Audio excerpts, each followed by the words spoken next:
নমস্কার, আমি প্রদীপ্তা। শরৎকাল এসে গেছে বেশ কিছুদিন হলো, আর শরৎকাল মানেই দুর্গাপুজোর আমেজ। আজ দুর্গাপুজো নিয়ে আমি একটা ছোট্ট মিষ্টি কবিতা আপনাদের শোনাচ্ছি। কবিতার নাম আলোর বেনু, রচনায় সুদীপ হাজরা। কাশফুলের ওই গন্ধে মাতে আকাশ বাতাস শারদ প্রাতে, আর তো বাকি এই কটা দিন, বাজবে যে তার শুভেচ্ছা বিন। মা আসছে, আয়রে সবাই, আলপনাতে দুয়ার সাজাই। আগমনীর খুশির ছলে ফুটপাতে আজ প্রদীপ জ্বলে।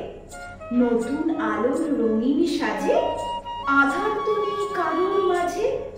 গাছের শাখায় ফুলে ফলে সোনার আভা ধান শ্যামলে। খুশির নুপুর নকশি কাঁথায়, শিউলি ফুলের মালা গাঁথায়। শরৎ শোভা ঢাকের গানে মাতব এবার মনের